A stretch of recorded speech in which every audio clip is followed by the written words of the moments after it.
Mapagpalang araw po sa lahat-lahat.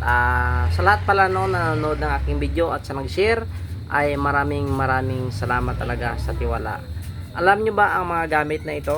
Saan man dito, ito po ay pangkalahatan po na gamit ha. At yan ang pindan na yan, pangkalahatan po. Ito po mga gamit ko po ay na-viral talaga ito pagdating po sa mga panggagamot ko po at nakilala po ako sa panggagamot dahil po sa mga gamit at totoo pong mga dasal. Yan po talaga ang importante. Ang gamit na ito ay napakaganda po talaga ikwintas po sa mga yung napopusis po o napapasukan po ng mga masamang espiritu o engkanto. Napakaganda po talaga ito pang depensa. Huwag kayong matakot sa mga mangkukulam na yan. Sabi nila mga mas sikihor nun, mga malalakas.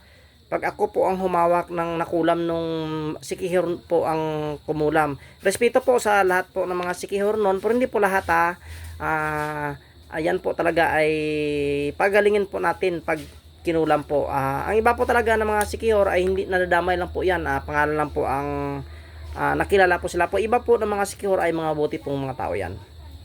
Kaya yan, kung kinukulam ka, nilalason ka ng kulam, ito magkwintas ka. Ito po ay ano po, subok po talaga at totoo po talaga ang gamit ito. Marami po talaga naniwala sa ating gamit. At ito na, sa awa ng Panginoon ay parang sabog ang utak ko kung ano po ang gagawin ko, ano po talaga ang unahin ko sa paggawa po ng gamit.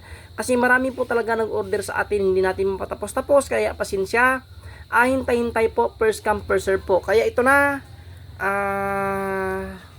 sir, dyan sa kamay nila, isa itong negosyante. Yan sir, ito na ang iyong gamit. Itong pangtusok mo po na ginamit, yan po talaga ay pinahabaan ko at yan po ang kanyang disenyo. At yan na ang kanyang disenyo, isang Holy Trinity, napakalakas na sungay ng usa at isa yan pandakaki at bagakay na walang butas yan.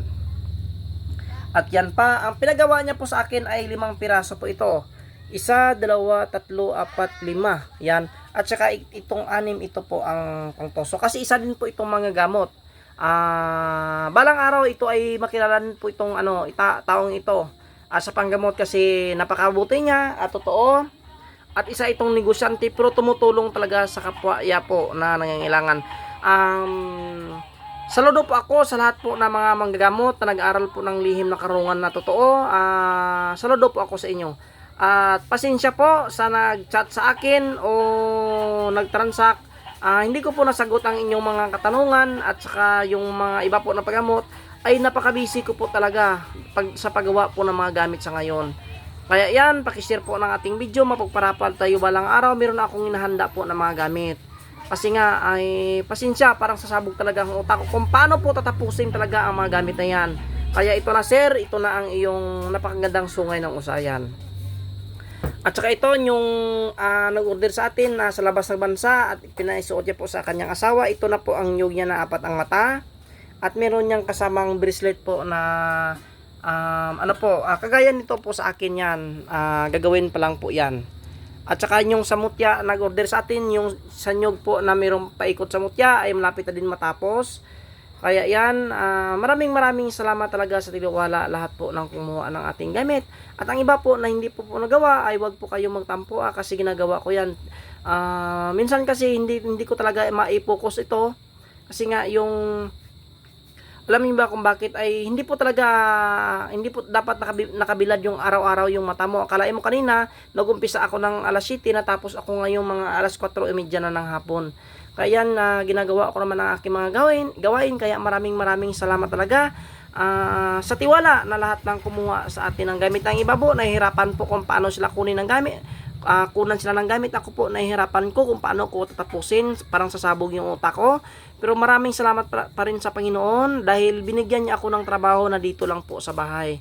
Kaya yan, ito na aking misyon. Tutulong talaga ako sa nangangailangan lahat po na ginawan po na masamang espiritu, engkanto o demonyo. Tutulungan ko po kayo sa hanggat sa akin po makakaya. Pero ulit, pasensya sa nag-chat sa akin na hindi ko pa po ma-replyan kasi gumagawa ako ng gamit. Yan. Kaya ulit, pakishare po ng ating video outlet. Hindi po ako nagsawa na sabihin na respeto po talaga ulit sa kapwa natin mga antingeros, mga antingiras. Mapagpalang araw ulit po sa ating lahat.